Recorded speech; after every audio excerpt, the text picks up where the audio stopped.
preface in the first chapter of it that I kind of knew. I used to write a lot as a child. At some point in my late teens, for many years to come, I stopped writing. And I can only analyze it, now. I can only try to guess why that would have happened. And I think that there was a kind of disconnect with the world in which one lived. If you wrote something that felt true to you and you put it out there and you were told not to write like this but to write differently because that's how good writing is supposed to be, it didn't fit for me. So I said, okay, then I won't write. In my head. And even though I was set up to be a writer, I stepped back from it, and by default, I studied mass communication.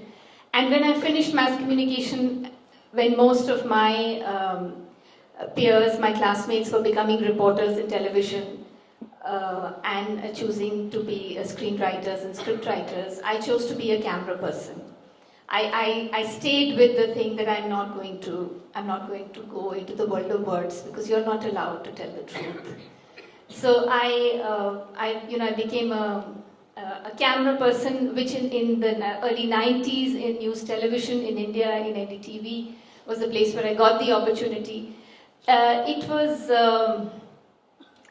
a little bit revolutionary. You went out into the field and you didn't see any women with cameras, and certainly not a very young woman, a very, very thin woman like me. I was 42 kgs, for many years, carrying very heavy equipment. And that became my career. I continued to make films for a long time.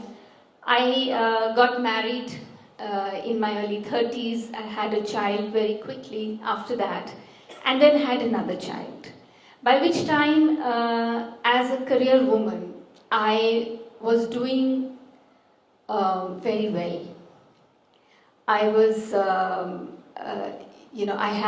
I had all the trappings of a good career. I had a fabulous salary, I had an office car, I had a glass cubicle, and I had a lovely little new marriage, a nuclear family, 2 sweet children. And somehow that is a moment where I was at the most successful peak of my life when writing came back to me. In a moment, I started writing a blog. I started writing a secret blog, which I started in my lunch hour in office, in my office cubicle. And I named it My Daughter's Mum. And what I began to do there was begin to tell stories and truths that I no longer felt that I had any space in my life to tell. So while my career was here and I was supposed to be the super mom who has, everything sorted out, and all your children, all your friends congratulate you, and you love the label yourself because, oh my God, no, women's emancipation and peak of feminism, you're living it. Something inside me felt that there was another truth there was another reality I was living that I wanted to be able to put down in front of me and understand.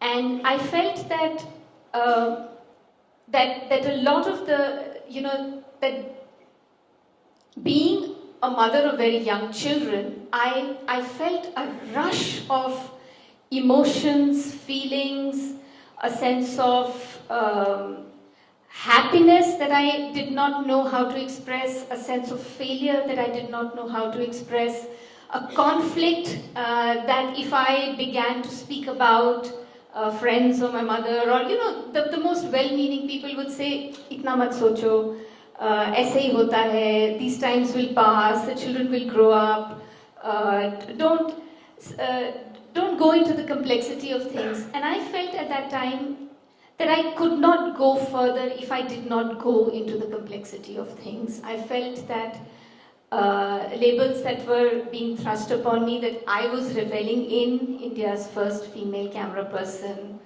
vice president NDTV, etc., were not were breaking me up in a sense. There was more to me, and I wanted to break the boundaries between the compartments of me, mother at home, wife at the party or the family get together, uh, career TV person at work, then traveling alone, and not knowing which one of me to take with me because all of me wanted to be together.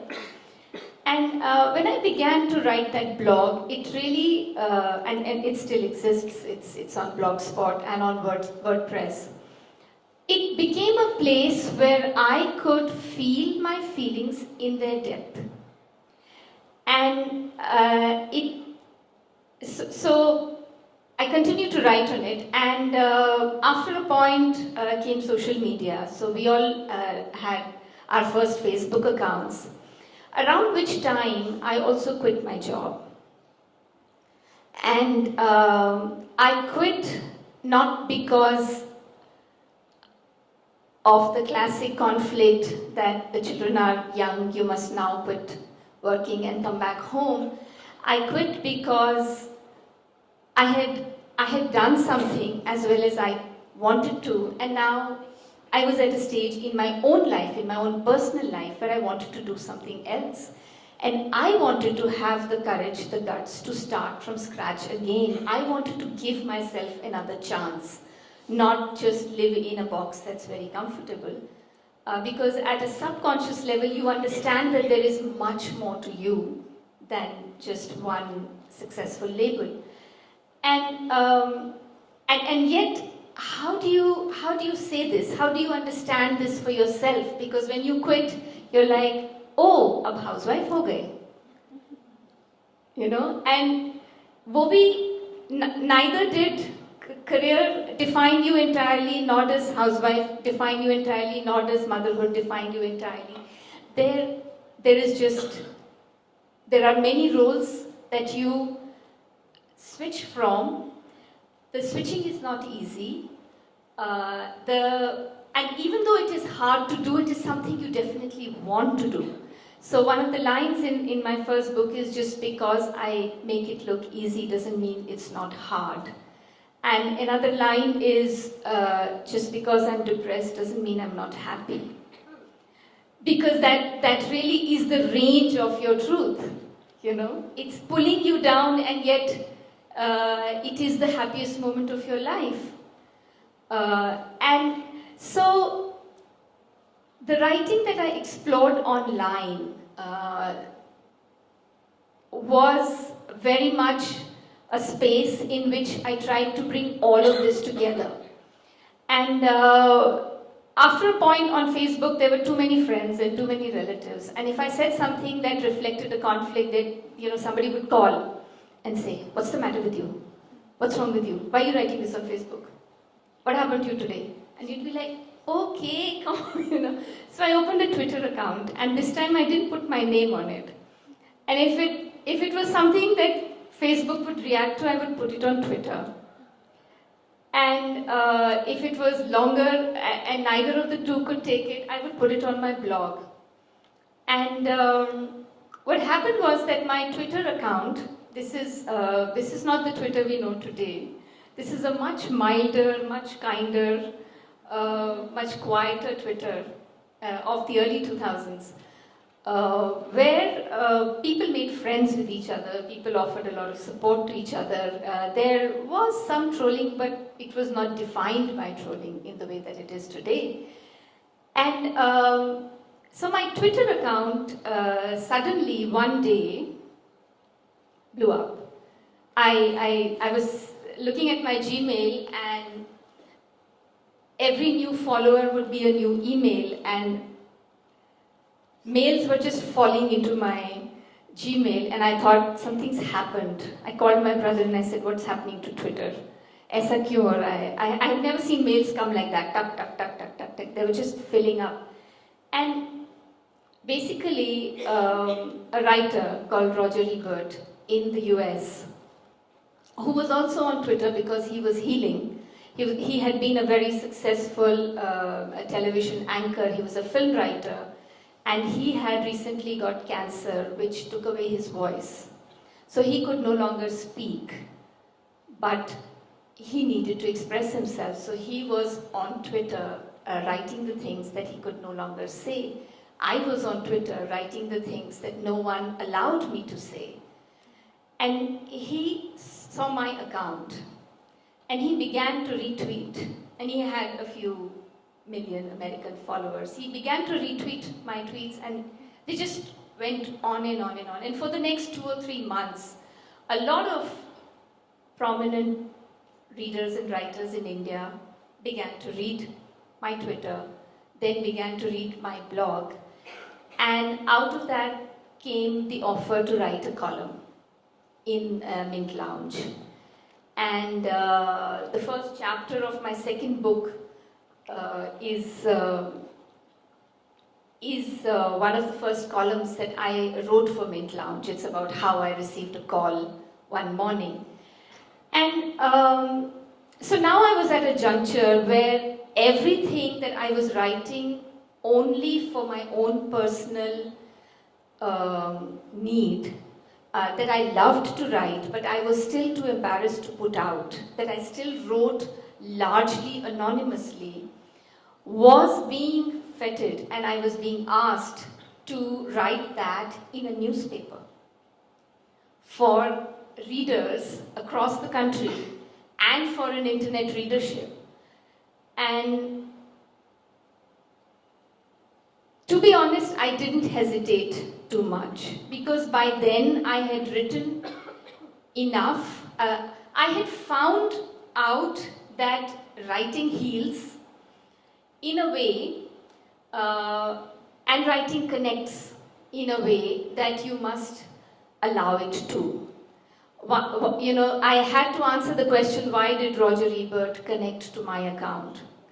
Why, when he amplified my account, so many other readers connected to my account? And these are not just mothers. These are not just people who have young children. These are everybody and anybody at different stages in their life, because there's a lot of...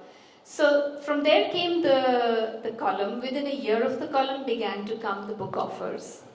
I took a long time to accept my first book offer. I wanted to be absolutely sure that this would make a book. And that's where my daughter's mom comes from. It's one of the few columns that becomes a book that also becomes a successful book, not just a compilation of columns. And then came the second book, which is called Immortal for a Moment. And soon there'll be a third and then a fourth book. So that's mostly the journey of the books. So what I'd like to do is read out a small chapter. For me, they're all the same.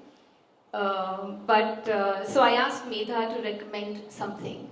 And she chose something. So in Nagpur, you do as people of Nagpur tend to do. No, but I'd like to interject and say something about the book. The way she's written the book, the chapters are short. They're not long, winding chapters. Her prose, of course, is very evocative. The chapters are short, and each chapter ends with a photograph. A photograph of something that her daughters have either written or illustrated. So that really touches you, and we see this as we go along our everyday lives. So I just asked her to read about her middle child, and here she goes. There's something about being a middle child. I'm a middle child myself.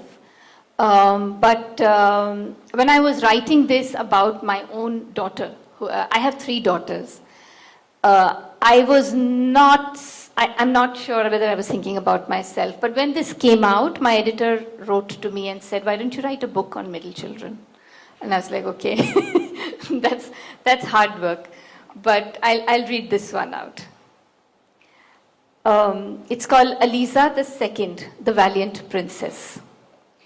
I know the meaning of Seher, Aliza, and Nasim, but what is the meaning of Natasha? Aliza asked me. We were sitting on high stools around a table in a cafe. Before us were leftovers of pasta, pizza, and pastries. Natasha means one who is loved by all, I said. I make up whatever I feel like when I have no answer to this question. Aliza got off her stool and came to me. She put her arms around me and said, "That's why all of us love you so much." I had an instant out-of-body experience. This is real. This is real. A voice reassured me. Aliza and my own early interaction flashed through my mind. There is so much about our children that we find ourselves unprepared for. And I don't mean colic or diaper rash. I mean personality traits, their worldview. Aliza arrived with some gifts and talents that were actually unfamiliar to me. I could see them, but it was not easy for me to recognize them. She seemed to have a clear version of how things had to be, and she would demand compliance. She would protest, negotiate, dig her heels in. She would celebrate the world as if it had just been invented. Our second-born child was eager to start school. Yet, as she moved from play school to nursery, our world cracked open. We had a newborn baby in the family, a third child. A week into starting to go to school, Aliza decided that she wanted to stay at home. Every nursery class we know has inbuilt chaos. Some children arrive crying, some want to go home before the day ends. Everyone has, and everything is new. The anonymity is scary. I'm okay in school, Aliza told us, but I don't like to see other children cry. I reasoned with her, trying to offer an explanation that she might accept. I consoled her. Aliza was unconvinced. In retrospect, I see that her relationship with school and her sensitivity to the harshness of it was linked to Aliza's life at home. A 4-year-old caught between two siblings, Aliza was already feeling lost in the crowd. The atmosphere of school exaggerated that. She was desperately missing the love and protection of her parents, and school made her feel doubly vulnerable. She fought back. She became a princess. She insisted on wearing glittering dresses with golden borders and diamonds on her sandals. Where is my magic wand? I want wings. She refused to live the life we offered her. Aliza and I became estranged and confused. We loved each other passionately, yet we could not reach out to one another. She threw tantrums. I threw tantrums in response. I hit her to make her stop screaming. I said horrible things. It would leave me in shock for days. It must have been worse for her. Seher, the firstborn, cowered in fear. The baby watched. Sometimes she would respond with angers and tears too. Why is Aliza so fragile, I would wonder. The answer came to me as another question. Why are you so fragile, Natasha? We shut out every other voice to listen to her. A few days into staying at home with me, she started self-schooling. She accepted the rules we made together. No watching cartoon films during school hours. She started painting, drawing, and coloring. She began to make music. I labeled her works of art and put dates on them, hanging them on a string across our room. At some point, she started wearing cotton frocks and forgot all about the billowy satins and laces, the nets with red and gold roses that she had received as gifts. She became okay with being herself. We were both happy, happier. Some years later, the same Aliza who had felt neglected, who needed time off, hugged her mother in a cafe and made her feel like a princess. Parenting, you've got to learn when to run and when to walk. Ears are useful. Super. Simply super. Right. Again, now you have mentioned Aliza, you've mentioned Seher, and you've mentioned Naseem so explicitly. Don't they mind being talked about and letting the world know that they're having a tantrum? Who doesn't have a tantrum? Yeah, so this is a question that I've negotiated with a lot. It was not so hard to write about the children till it was all anonymous. I would, a year and a half into writing my column, I wrote for the first time about my husband and me, about us. And I remember, so I'm answering a different question first, but I remember I was sitting with my computer in my bed with a miserable expression on my face, and my husband came out of his bath, and he looked at me and he said, "What happened to you?" And I said, "I'm writing about you and me." And he said, "So what's the problem?" And I said, "I don't know, I'm scared." He said, "Don't be silly, just write it." And okay, so that was a permission that I have carried with me for a long time. With the children, one of the things that I learned is that it is very, very important for us to teach ourselves to write not only about our own children, but about anybody else and about ourselves with dignity. That's true. And, well said. And that dignity is not something that our cultural and social training gives us. Correct. The language that we inherit, the language that we use constantly is, "I'm not so good at this. मैं तो हुई ऐसी, मैंने फिर से गड़बड़ कर दी." That kind of self-deprecatory, berating, that's supposed to be okay. If you don't talk like that, then you're arrogant. And we forget that there's a fine line, that you can respect yourself, you can make a mistake and forgive yourself. You don't have to publicly beat yourself up. And the same thing, you can talk about children being children without taking away their dignity and their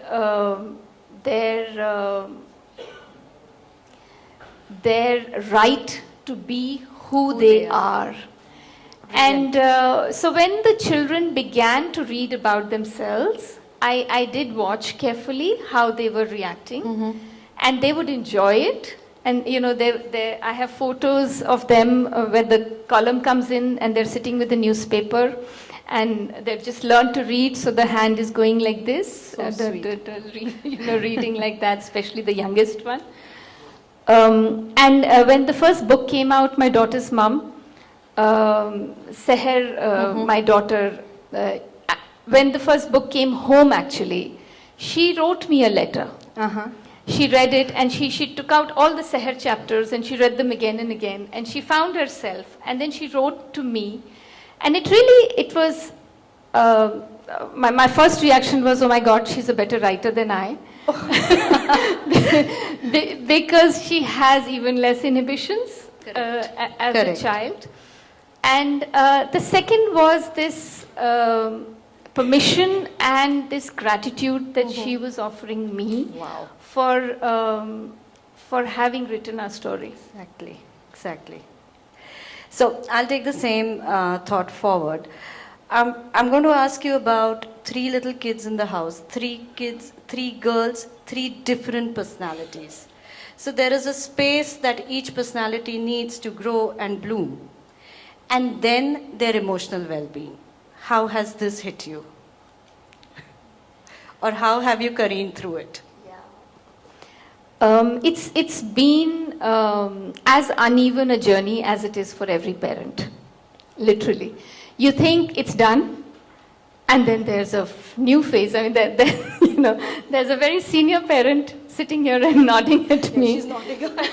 And I know you have seen far more.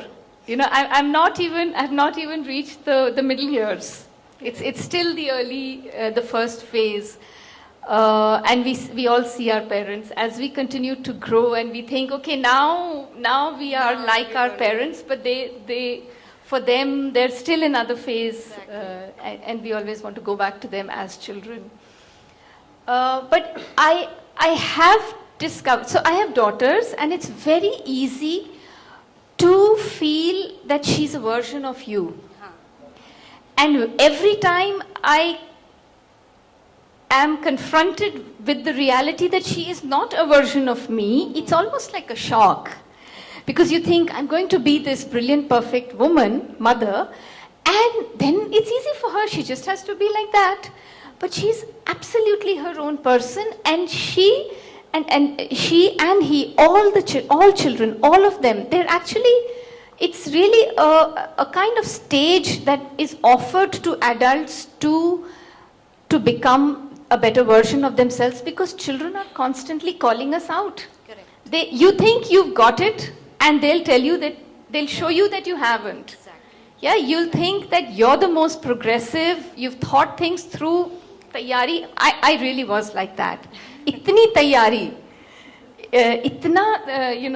That when things didn't work, it would be like, how can that happen to me? Right. But by now, two of them are teenagers, so I have been nicely sandpapered down, so I do want to say that I think that we are really not least prepared for differences. Correct. Least prepared for how distinct and different each person is, and how much they change. Right. So the line "तुम तो बहुत अच्छी थी, अब तुम अब क्या कैसी हो हो गया?" गई," which Correct. is something we have all heard in our growing up years. Yes. तुम तो बहुत प्यारी थी, अब खराब हो गई हो.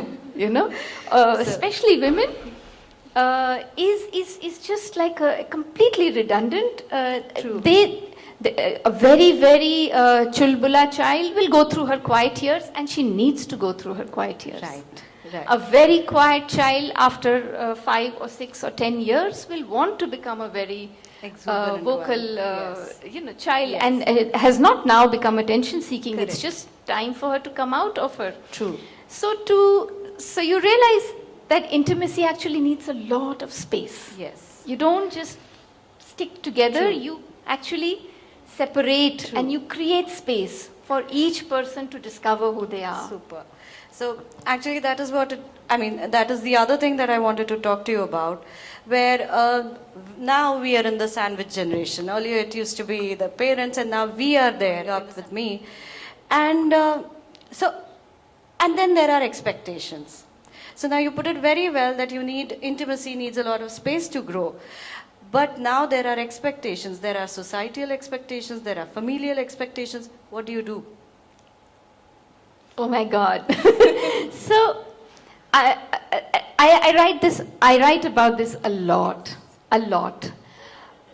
And really, the work of an adult starts when they begin to refuse the expectations of others. There are two sets of expectations, and I realized that the heavier one is the one you've internalized.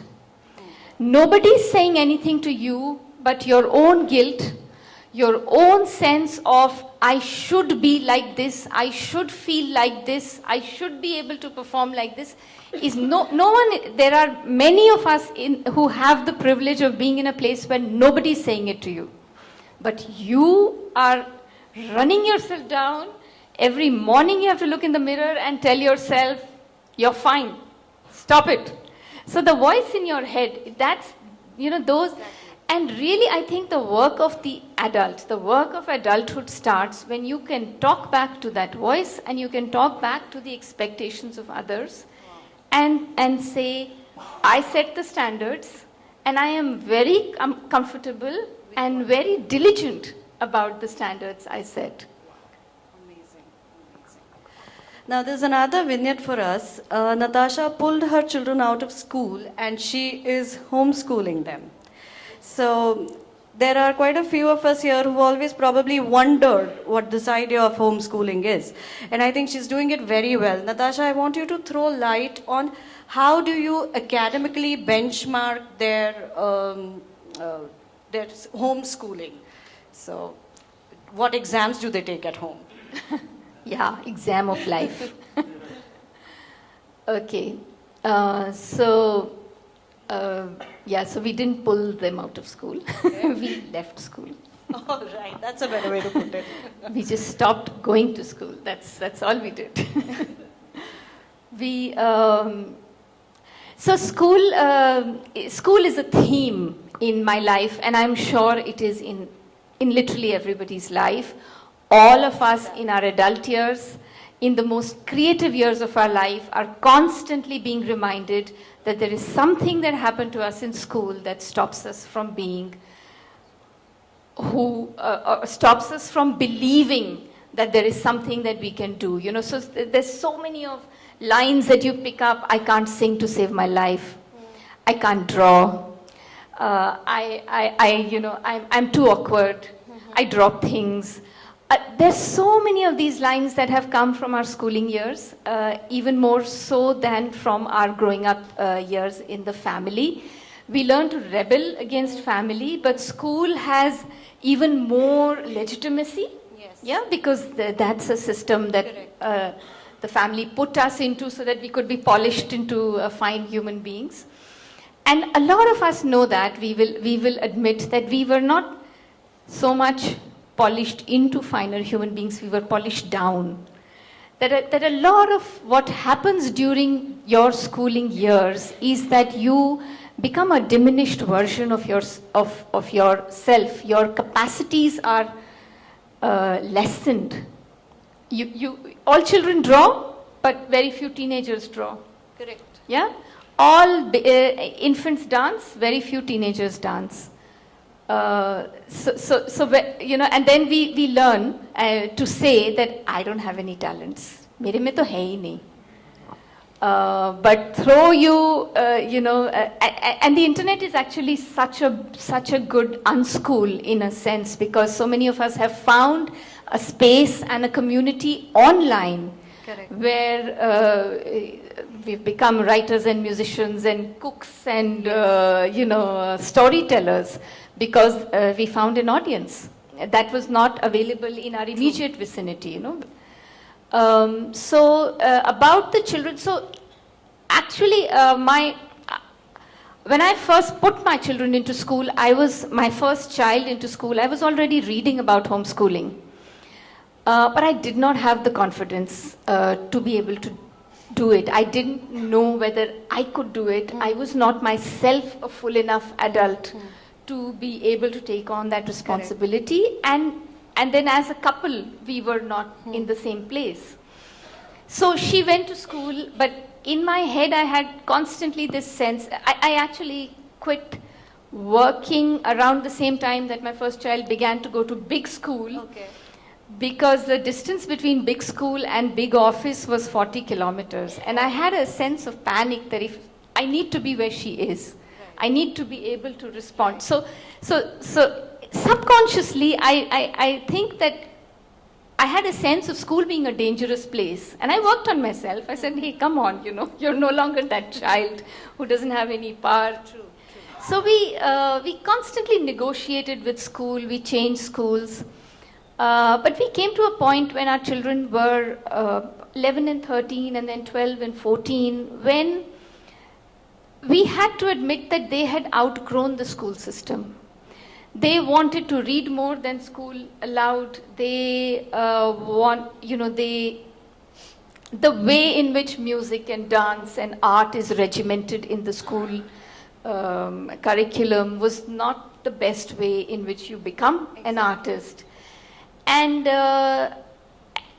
we had come a long way. So we had by now discovered a community of families who unschool their children, and we had seen their distress and our distress enough to come to a point where we felt that we can do this differently.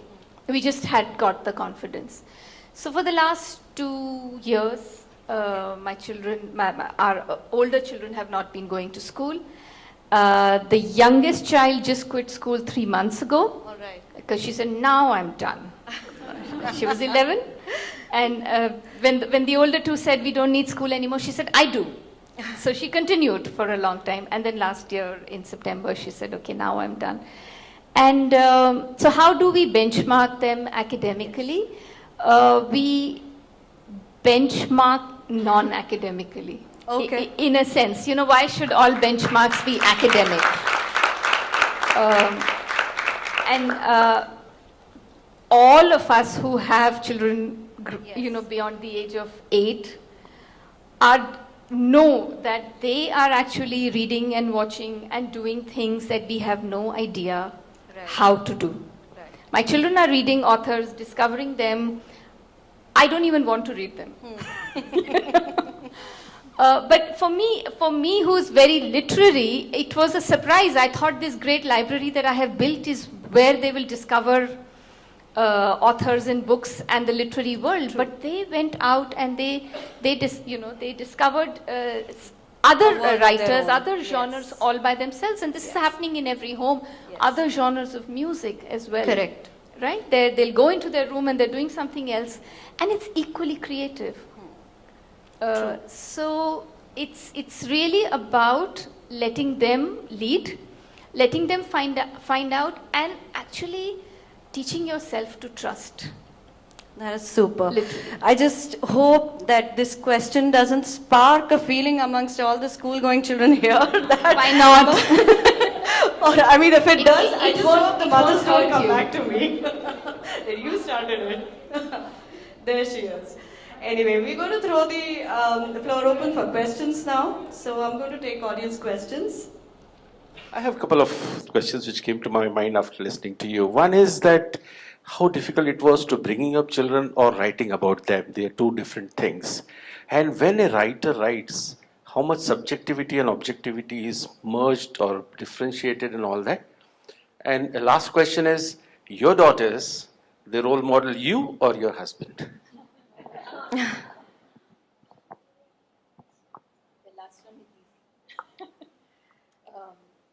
Okay. So how easy or hard is it to bring up children? It's very hard. It's for me, it's very hard. Actually, bringing them up is the easier part. I never have a moment of not wanting to be where I am with them. That does. I may be. I may be in a bad mood, I may be crotchety, I may be someone they don't want to be near at that moment. We'll be in our separate rooms, but we are always perfectly happy to be together. So there's never any doubt about that. Writing is hard. It is. It's largely because of the level of, because you have to remove all the layers. So what you would say in a social setting is not what you want to write about, because what's the point of writing about that? So you take off that layer. Then there's your own feelings and your own impression, but that's not the only story, so you take out that layer. Then there is how someone else is looking at it, how they are looking at it. So actually digging deep is always, that process of reaching that point is always very painful. I often say to myself every weekend when I have to write that column again, I'm like, I wish the brain I lived with was also the brain I wrote with. But it isn't, and it shouldn't be. I wish the brain I wrote with was the brain I could function with. So that process is often painful, because there's a lot of pent up feelings that you feel while writing. I often will cry when I'm writing or when I'm reading it back. I'm not always sure why, but my voice breaks or something. So then I know something true must have come out. Right. I don't think there's a boundary between the two. I don't think I have to not put myself in the story, or that I have, that the mother and the writer cannot be the same person. They are. Uh, I have to merge them. Yeah. Okay. The role model. I'm sorry, but this little one wants to ask a question. But it's always, it's very heartening also. Yeah. It's very heartening. So, what is your daughter's favorite part about homeschooling, and why do they love it so much? Yeah, she was a homeschooler till now. Okay. Um, their favorite part is not having to catch the school bus. Because mornings are hard. It goes with so many of us. What they don't like about it is the lack of structure. That's hard work for them. But I think that's also the training that they are getting. That everybody has to structure their time, must be able to structure their time on their own. Because this whole thing about school and office and regimented lifestyles is that you do not have any, the control is taken away from you. So you have to perform when you're supposed to perform and then stop performing when not, etc. And this early training to actually structure your day and your time into creative, non-creative, leisure, useful, is the advantage of homeschooling. So that when they're young adults, they'll know how to work without being told that you must work now. Okay, we have time for only one question now. So Oh I my think- God. Yeah, I'm so sorry. But she will be around for interactions at the author's corner. Right. So, okay, we'll take it from the gentleman. I admit I'm too young to be thinking about how to raise children.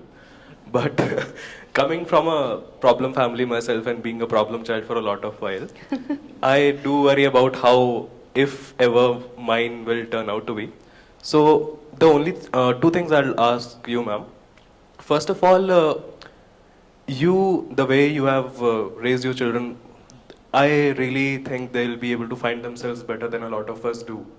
So, what were the moments in your life that inspired you to see your children in a light in which a lot of parents don't? It's such an early age, you're acknowledging that they have their personalities, their choices, and the government doesn't even give the right to till 18 years, and you're asking them. Come So, to the question, what was please. the things that inspired you? And the second question is, a lot of people, even in No, college, they are please. not able to find Yeah, the themselves. authors How already would you ask the children to find themselves better? Like 3 advices for children to find themselves better, even if they're a little older. Starting from 15, 16 to 30, they write to me a lot, they connect with me on various forums, and it makes me think that what I'm doing in my writing is living those years of my life in a way now that I could not when I was that age. So I'm giving myself the agency through my writing now that I did not have at that point. So in a sense, I am inspired by my own growing up years and constantly beginning to make notes about how I would do it differently from a very early age. And then, of course, discovering that those notes are not the only thing that is going to help me, that there's a lot of learning and unlearning in the process. Natasha, it was a wonderful session. Thank as you. always. Thank you. Thank you for this mom-on-mom conversation for a change. Other than, not like an awesome, just because I'm a mom of a daughter, but really did, I think. And the male participation spoke for it. So, on behalf of VLF, we want to present to you a token of appreciation. the gift has been sponsored by Office Mate. Thank you so much for your precious time. Readers, please sit back for another amazing session.